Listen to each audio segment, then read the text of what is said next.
السلام علیکم جی، کیسے ہیں آپ؟ ٹھیک ہیں؟ سب خیر وفیت سے ہیں؟ اللہ تعالیٰ آپ سب کا حامی و ناصر ہو انشاءاللہ۔ دعوت اسلام الہادی میں سورۃ ابراہیم پڑھ رہی ہوں۔ 2 پارٹ ہو گئے ہیں سورۃ ابراہیم کے، اور آج 3rd پارٹ سورۃ ابراہیم کا پڑھنے لگی ہوں، اور یہ لاسٹ پارٹ ہوگا۔ لاسٹ ویڈیو میں 16 رکوع تک پڑھا تھا۔ یہاں ویڈیو ختم ہوئی تھی۔ ایمان لانے والوں کو اللہ ایک قول ثابت کی بنیاد پر دنیا اور آخرت دونوں میں ثبات عطا کرتا ہے، اور ظالموں کو اللہ بھٹکا دیتا ہے۔ اللہ کو اختیار ہے جو چاہے کرے۔ پڑھتی ہوں۔ بسم اللہ الرحمن الرحیم۔ تم نے دیکھا ان لوگوں کو جنہوں نے اللہ کی نعمت پائی اور اسے کفران نعمت سے بدل ڈالا، اور اپنے ساتھ اپنی قوم کو بھی ہلاکت کے گھر میں جھونک دیا، یعنی جہنم، جس میں وہ جھلسے جائیں گے، اور وہ بدترین جائے قرار ہے۔ اور اللہ کے کچھ ہمسر تجویز کر لیے تاکہ وہ انہیں اللہ کے راستے سے بھٹکا دیں۔ ان سے کہو، اچھا مزے کر لو، آخر کار تمہیں پلٹ کر جانا دوزخ ہی میں ہے۔ اچھا مزے کر لو، آخر کار تمہیں پلٹ کر جانا دوزخ ہی میں ہے۔ استغفر اللہ۔ اے نبی صلی اللہ علیہ وآلہ وسلم، میرے جو بندے ایمان لائے ہیں ان سے کہہ دو کہ نماز قائم کریں، اور جو کچھ ہم نے ان کو دیا ہے اس میں سے کھلے چھپے راہ خیر میں خرچ کریں، قبل اس کے کہ وہ دن آئے جس میں نہ خرید و فروخت ہوگی اور نہ دوست نوازی ہو سکے گی۔ اللہ وہی ہے جس نے زمین اور آسمان کو پیدا کیا اور آسمان سے پانی برسایا، پھر اس کے ذریعے سے تمہاری رزق رسانی کے لیے طرح طرح کے پھل پیدا کیے، جس نے کشتی کو تمہارے لیے مقرر کیا کہ سمندر میں اس کے حکم سے چلے، اور دریاؤں کو تمہارے لیے مقرر کیا، جس نے سورج اور چاند کو تمہارے لیے مقرر کیا کہ لگاتار چلے جا رہے ہیں، اور رات اور دن کو تمہارے لیے مقرر کیا، جس نے وہ سب کچھ تمہیں دیا جو تم نے مانگا۔ اگر تم اللہ کی نعمتوں کا شمار کرنا چاہو تو کر نہیں سکتے۔ حقیقت یہ ہے کہ انسان بڑا ہی بے انصاف اور ناشکرا ہے۔ یاد کرو وہ وقت جب ابراہیم علیہ السلام نے دعا کی تھی کہ پروردگار، اس شہر کو امن کا شہر بنا، اور مجھے اور میری اولاد کو بت پرستی سے بچا۔ پروردگار، ان بتوں نے بہتوں کو گمراہی میں ڈالا ہے، ممکن ہے کہ میری اولاد کو بھی یہ گمراہ کر دیں، لہٰذا ان میں سے جو میرے طریقے پر چلیں وہ میرا ہے، اور جو میرے خلاف طریقہ اختیار کریں تو یقیناً تو درگزر کرنے والا مہربان ہے۔ پروردگار، میں نے ایک بے آب و گیاداری میں اپنی اولاد کے ایک حصے کو تیرے محترم گھر کے پاس لا بسایا ہے۔ پروردگار، یہ میں نے اس لیے کیا ہے کہ یہ لوگ یہاں نماز قائم کرے، لہٰذا تو لوگوں کے دلوں کو ان کا مشتاق بنا اور انہیں کھانے کو پھل دے، شاید کہ یہ شکر گزار بنے۔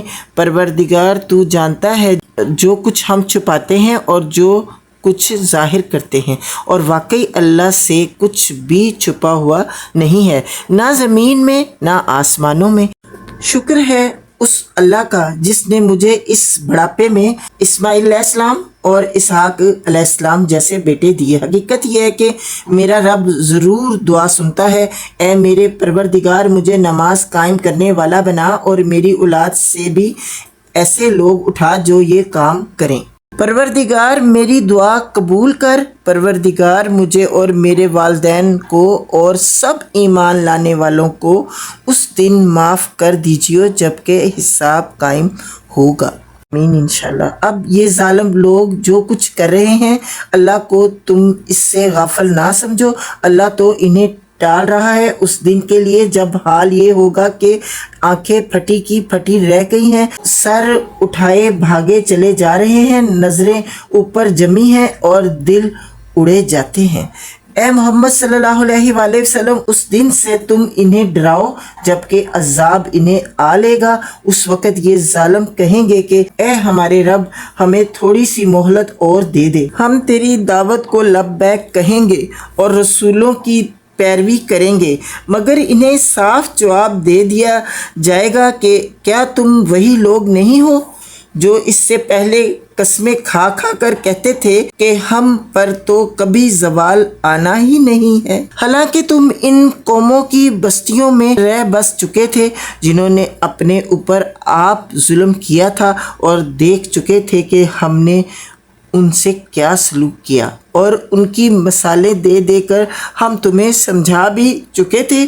انہوں نے اپنی ساری ہی چالیں چل دیکھیں، مگر ان کی ہر چال کا توڑ اللہ کے پاس تھا، اگرچہ ان کی چالیں ایسی غضب کی تھیں کہ پہاڑ ان سے ٹل جائے۔ بس اے نبی صلی اللہ علیہ وآلہ وسلم، تم ہرگز یہ گمان نہ کرو کہ اللہ کبھی اپنے رسولوں سے کیے ہوئے وعدوں کے خلاف کرے گا۔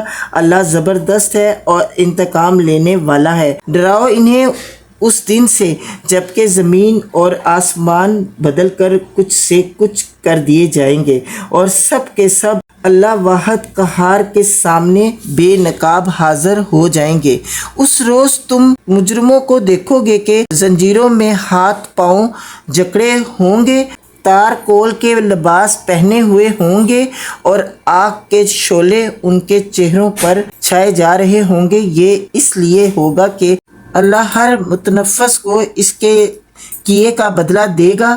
اللہ کا حساب لیتے کچھ دیر نہیں لگتی۔ یہ ایک پیغام ہے سب انسانوں کے لیے، اور یہ بھیجا گیا ہے اس لیے کہ ان کو اس کے ذریعے سے خبردار کر دیا جائے اور وہ جان لے کہ حقیقت میں اللہ بس ایک ہی ہے، اور جو عقل رکھتے ہیں وہ ہوش میں آ جائیں۔ انشاءاللہ آمین۔ یہ لاسٹ پارٹ سورت ابراہیم کمپلیٹ ہو گئی۔ نیکسٹ ویڈیو میں سورت ہجر شروع کروں گی انشاءاللہ۔ ویڈیو پوری دیکھا کریں تاکہ آپ کو بات کی سمجھ آ جائے اللہ تعالیٰ نے کیا کیا کچھ کہا ہے قرآن پاک میں ہمارے لیے۔